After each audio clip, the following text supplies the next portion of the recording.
கர்த்தருடைய பரிசுத்த நாமம் மகிமைப்படுவதாக. என் அன்பின் சொந்தங்களை,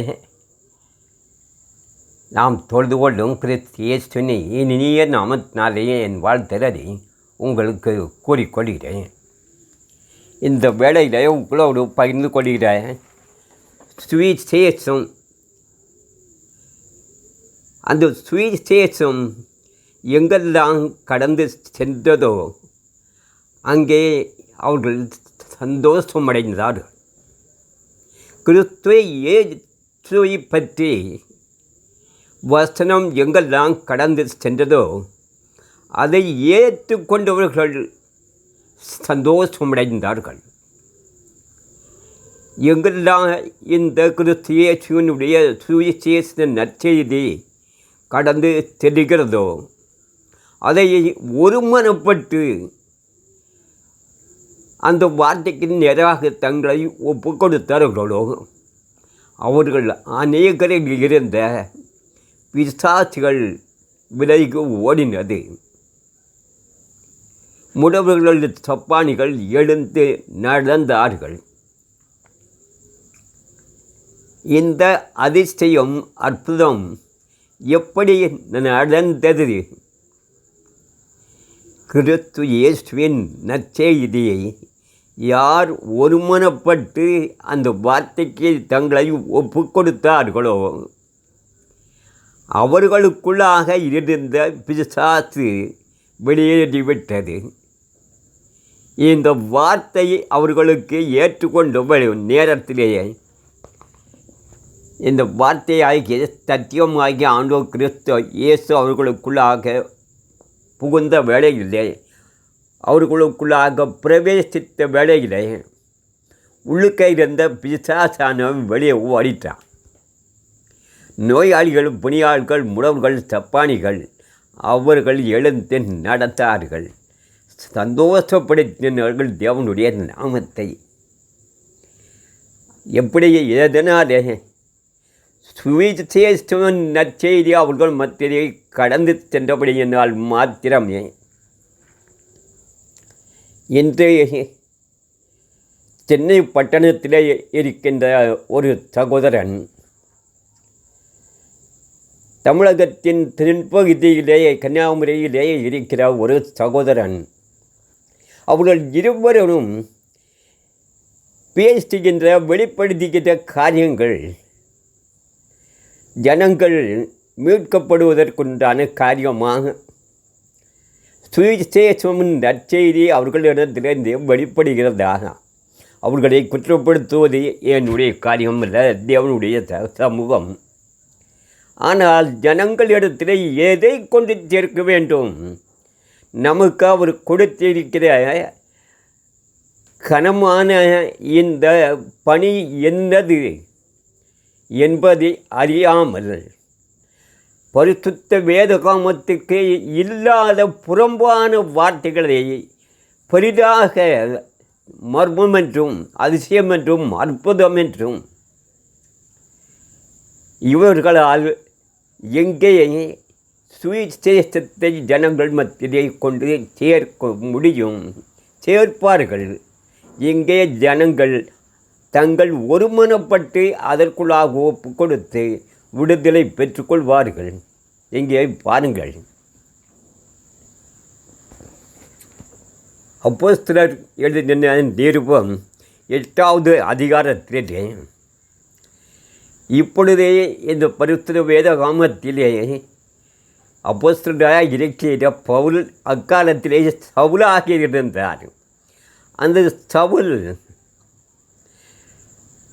சபையை சீரழித்து ஜனங்களை சிறையிலே கொண்டு துன்பப்படுத்துவதும் உபத்திரப்படுத்துவதுமாக இருந்த காலத்திலே சீசர்கள் சிதறடிக்கப்பட்டார்கள். அப்படியே சிதறி எங்கும் போனவர்கள் அவர்கள் என்ன பண்ணினார்கள் என்று இங்கே நமக்கு வெளிப்படுத்தியிருக்கிறார். பாருங்கள், சிதறி போனவர்கள் எங்கும் திரிந்து சுவிசேஷ வசனத்தை பிரசங்கித்தார்கள். 8வது அதிகாரத்திலே, அப்போஸ்தலர் 8வது அதிகாரம் 4வது வசனத்திலிருந்து சிதறி போனவர்கள் இந்த சவுலால் உபத்திரப்பட்டு சிதறி போனவர்கள் தீர்த்தர்கள் அவங்க என்ன பண்ணாங்க? சுவிசேஷ வசனத்தையே ஜனங்கள் மத்தியிலே கொண்டு சேர்த்தார்கள். இப்பொழுது இருக்கின்ற ஊழியர்கள் சுவிசேஷர்கள் வழிபடத்திலே நின்று தேவன் பெரியவர் என்று ஜனங்கள் மத்தியிலே வெளிப்படுத்திக்கிற நாம் இந்த வசனத்தை கிறிஸ்துவனுடைய வசனத்தை கொண்டு ஜனங்கள் மத்தியிலே சேர்க்கிறோமா? இங்கே பாருங்கள்.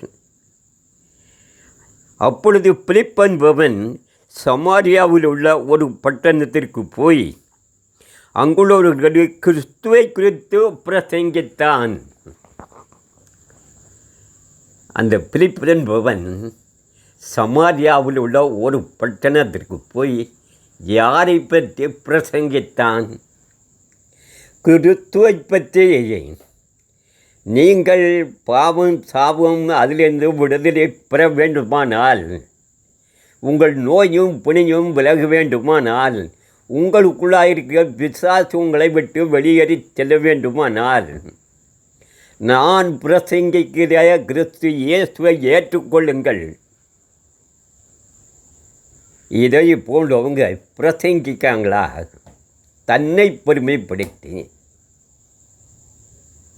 இங்கே ஒரு கிறிஸ்துவை பற்றி பிரசங்கித்தார். அந்த பிரசங்கம் போன உடனே பாருங்கள், கிறிஸ்துவின் வார்த்தை அந்த வசனம் எங்கே தான் போனதோ, பிலிப்பு செய்த அவர்கள் கிறிஸ்துவை குறித்து பிரசங்கித்தான். பிலிப்பு செய்த அதிசயங்களை ஜனங்கள் கேள்விப்பட்டு கண்டு அந்த ஜனங்கள் சமாரியாவில் இருக்கிற அந்த ஜனங்கள் பிலிப்பு செய்த அதிசயம் அற்புதங்களையும் கேள்விப்பட்டு கண்டு உள்ளே போய்ட்டாங்க. போனால் தானே காண முடியும். உள்ளே போய்ட்டாங்க. கண்டு அவனால் சொல்லப்பட்டவளை ஒருமனப்பட்டு கவனித்தார்கள். ஆமேன் ஆமேன். இந்த பலிபடத்தில் இந்த சுவிசேஷம் போய்ட்டுன்னு வச்சுக்காங்க, கிறிஸ்துவ பற்றிய நற்செய்தி சபைக்குள்ளே போய்ட்டுன்னு வச்சுக்காங்க. இது இன்னும் ஒரு இனிப்பான மதுரமான ஒரு காரியம் நமக்கு கிடைக்கி, அதை கூட கொஞ்சம் சாப்பிடுவோமே ஏன்ட்டு ஜனங்கள் அதுக்குள்ளாக போயிடுவாங்க. அப்போ அவர்கள் ஒருமனப்பட்டு பிலிப்பு பேசின அந்த சுவிசேஷ நற்செய்தியை அவர்கள் ஒருமனப்பட்டு கவனித்தார்கள். ஒருமனப்பட்டாச்சிலேயே வச்சுக்காங்க. இந்த வார்த்தைக்கு செவி கொடுத்தாச்சு உள்ளே இருக்க பேச ஓடிடும், நோய் விலகிடும். இப்போ ஒருமனப்படக்கூடியதற்கு ஒருமனப்படுத்துவதற்கு சுவிசேஷம் கிறிஸ்துவை பற்றி பிரசங்கிக்கிறார்களா இல்லை என்றால் இல்லை. இவர்கள் தங்களையும் தங்களுடைய பெயரையும் முன்னிறுத்தி சபையில் இருக்க ஜனங்களை பெருமைப்படுத்தி தன்வசைப்படுத்தி பொருளாக ஆதாயப்படுத்திக் கொள்வதற்காகவே இவர்கள் இருக்கிறார்களே தவிர இந்த கிறிஸ்துவை பற்றியோ சுவிசேஷ வசனத்தை கொண்டோ ஜனங்களுக்கொன்று சேர்த்தால் இது மதுரமானது, ஜீவனை கொடுக்கக்கூடியது. அதை கேட்டவர்கள் விரும்பி கேட்பதற்கு ஒருமனப்பட்டார்கள். ஜனங்கள் ஒருமனப்பட்ட வேளையிலேயே இந்த வார்த்தை தங்களுக்குள்ளாக ஏற்றுக்கொள்ள அவர்கள் தங்களை ஒப்பு கொடுத்த வேளையிலே அவர்களுக்குள்ளாக இருந்த அநேகரிலிருந்த அசுத்த ஆவிகள் மிகுந்த சத்தத்தோடு கூப்பிட்டு அவளை விட்டு புறப்பட்டது. அநேக திமுர்வாரக்காரரும் சப்பானிகளும் குணமாக்கப்பட்டார்கள். ஆமேன் ஆமேன். இது எப்படி நடந்தது? சப்பானிகள் திமிர்வாதக்காரர்கள் குணப்பட்டார்கள். அநேக அசுத்த ஆவிகள் சத்தமிட்டு அவர்களை விட்டு விலகி ஓடினது. எப்படி இந்த சுவிசேஷம் வசனம் அவர்களுக்குள்ளாக கடந்து சென்றதை அவர்கள் ஒருமனப்பட்டு ஏற்றுக்கொண்ட வேளையிலே அங்கே அற்புதம் அதிசயம் நடந்தது. அவர்கள் ஒருமனப்பட்ட வேளையிலே அவர்கள் கழுவி சுத்திகரிக்கப்பட்டார்கள். இந்த பரிசுத்த ஆவியானவர் கிறிஸ்துவாய் கிறிஸ்து இயேசு அவருக்குள்ளாக போனார்கள். அதாவது சொல்றாரு,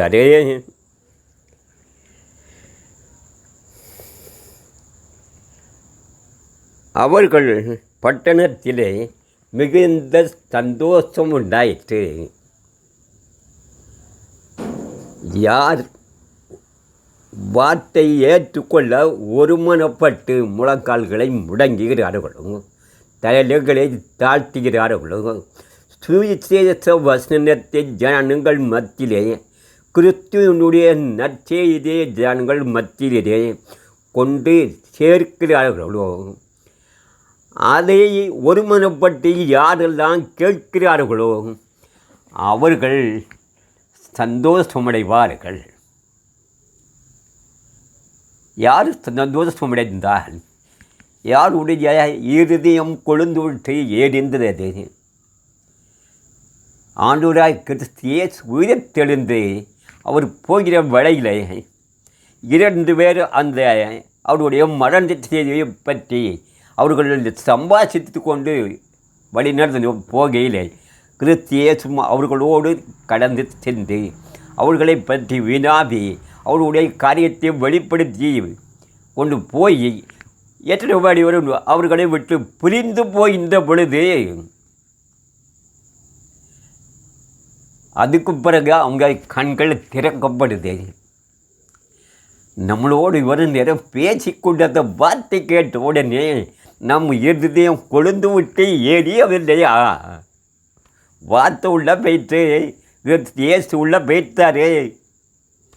சந்தோஷம் வந்துடும், சமாதானம் வந்துடும், மனம் மகிழ்ச்சி வந்துடும். இன்று செந்தட்டியாபுரம் அந்த கிராமத்துக்கு போயிருந்தேன். ஒரு சகோதரன் கன்வென்ஷன் செய்தியாக அவரை அழைத்திருக்கிறார்கள். ஆனால் அவர் நான் வருவதற்கு 2 வருடங்கள் ஆகும். எனக்கு நிறைய ப்ரோக்ராம் இருக்குது, வர 2 வருஷம் ஆகும்.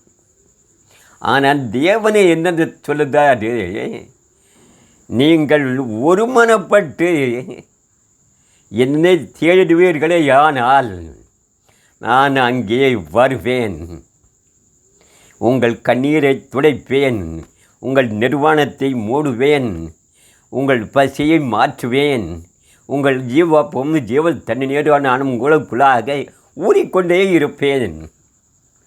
2 வருஷம் காத்திருக்கணும். அப்போ மனத்தில் என்ன நாடி போனால் இதுதான், இது பிசாசும் பிடிக்கும், நோயும் பிணியும் சப்பானியும் ஊனமாக இருக்கத்தான் செய்யணும். ஆனால் இந்த பருத்த வேதகாம வார்த்தைக்கு ஒருமனப்பட்டு இதுக்குள்ளாக நம்மை ஒப்பு கொடுத்தால் அவர் நம்மோடு வார்த்தையாகிய தேவன் பேசுவதற்கு நம்மை முழுமையாக ஒப்பு கொடுத்தால் பிசாசு ஓடிடும், முடவர்கள் சப்பானிகள் எழுந்துட்டு நடப்பார்கள். இந்த வசனம் ஒருமனப்பட்டு கேட்ட வேளையிலே சந்தோஷம் வந்துவிடும், சமாதானம் வந்துவிடும், மனமகிழ்ச்சி வந்துவிடும். ஏன் அன்பு சொந்தங்களே, அடித்தது தேவனுக்கு முன்பாக நம்மை முழுமையாக ஒப்பு கொடுப்போம். இங்கே பிலிப்பும் அவரை பற்றி தான் நமக்கு வெளிப்படுத்தி இருக்கிறார். அவருடைய வசனத்தை சுவிசேஷ வசனம் என்றாலே கிறிஸ்து இயேசுவை பற்றியதே. நம்மை அழைத்து மீட்பு ரட்சிப்பதற்காக பரலோகத்திலே இருந்து பூமிக்கு வந்த பரிசுத்த ஆவியாகிய பிதாவாகிய கிறிஸ்து இயேசுவே.